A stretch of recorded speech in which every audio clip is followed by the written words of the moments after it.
Hello everyone, welcome back to my channel Susmita lifestyle. সবাই কেমন আছে কমেন্টে জানিও।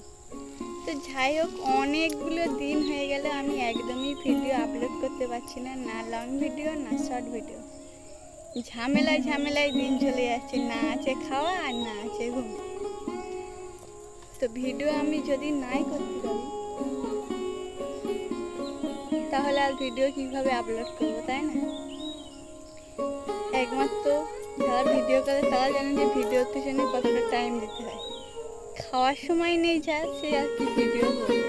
সত্যি বিয়ে করা যে এত জ্বালা, যদি আগে জানতাম তাহলে জীবনে হয়তো বিয়েই করতাম না। না, বিয়ে করা জ্বালা বলতে জ্বালা আছে, তার মধ্যে হয়তো সমাধানও আছে, কিন্তু আমার বিয়ের মধ্যে কোনো সমাধানই আমি দেখতে পাচ্ছি না। শুধু ঝামেলা আর ঝামেলা। যখন থেকে জিনিসটা শুরু হয়েছে তখন থেকে ঝামেলাই করে দিন চলে যাচ্ছে। চোখের জল ছাড়া কিছুই আসছে না। হাসি তো মুখ থেকে মনে হচ্ছে এবার উড়েই চলে যাবে। নিজের যে একটা ইচ্ছেকে বেছে নেবো সেটাই করতে পারছি না। কত মানে কি অনেক কষ্ট করে ভিডিও করে যাই হোক একটুখানি জিনিসটা উঠেছিল, সব কিছু একদম ডাউন হয়ে গেছে, যে কারণে মনটা আরও খারাপ লাগছে। ব্লগ ভিডিও দেখি কালকে থেকে শুরু করতে পারি। ঝামেলা আমার জীবন থেকে যাবে না। আমি আসলে ঝামেলা লগ্নে জন্মেছি, যে কারণে এই অবস্থা। আর এই বিয়েটাও পুরোটাই ঝামেলার মধ্যেই হয়েছে। যখন থেকে বিয়ের কথা হচ্ছে তখন থেকেই ঝামেলা চলছে। সেই ঝামেলাই এখন ঝামেলাই দিন কেটে যাচ্ছে, আর ঠিক হওয়ার নয়। ভিডিওটা করতে পারছি না, এটাই সব থেকে বেশি কষ্ট হচ্ছে। কারণ ভিডিওর মধ্যে তো বকবক করলে আমার মন ভালো হয়ে যায়, আর সেই জিনিসটাই আমি করতে পারছি না।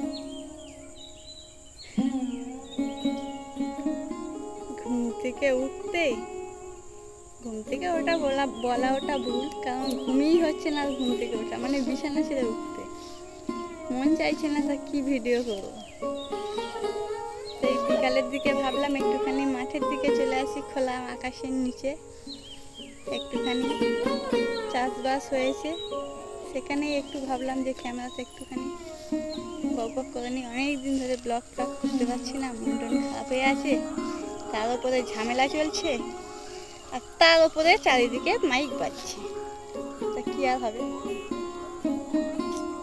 মাঠ জিনিসটা সত্যি, মানে চাষ জিনিসটা সত্যি অসম্ভব সুন্দর।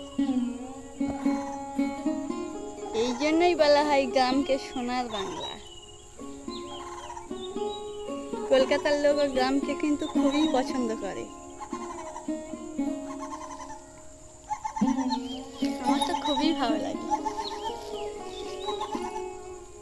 এখন গাছ মানে মাঠ, মানে প্রথম থেকে বলি, এখন মাঠটা কি সুন্দর সবুজ হয়ে আছে। তারপরে কিছুদিন পর যখন শীষ আসবে, তখন মানে ধান বার হবে, তখন সাদা লাগবে চারিদিকে। মাঠটা সাদা লাগবে। আমাদের এই মাঠটা ছোট মতো, এদিকে চারিদিকে সব ফিশারি হয়ে গেছে। এই দাঁড়াও তো, একটাখানি ভিডিও করছি, ব্যাকগ্রাউন্ডে করছি। চারিদিকে যখন ফাঁকা থাকবে ওই জিনিসটা দেখতে ভালো লাগে। আমাদের দিকে চারিদিকে ফিশারি আর শুধু কলা গাছ দেওয়া। যখন মানে ধান না আসবে তখন কি সুন্দর সাদা লাগে, আর তারপর যখন মাঠ পুরো মানে ধানে পেকে যাবে, তো তখন পুরো কি সুন্দর সোনালি রঙ। আর যখন রোদ্দুর পড়ে তো কি সুন্দর যে ঝিকিমিকি করে। একমাত্র গ্রামের মেয়ে বউরাই বুঝবে, মানে গ্রামের মানুষরাই বুঝবে এই দৃশ্য, মানে কি সুন্দর দৃশ্য কি। আর সকালবেলা আরও যদি কুয়াশা পড়ে মারাত্মক লাগে। সেই জন্যই গ্রামটাকে সোনার বাংলা বলে সবাই। আমার সত্যি খুব ভালো লাগে।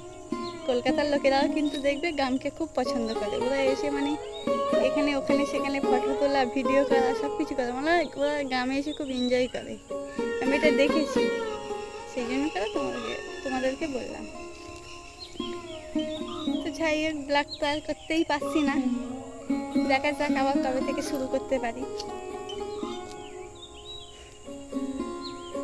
তো তাহলে সবাই ভালো থেকো, সুস্থ থেকো এবং পাশে থেকো, এবং টাটা।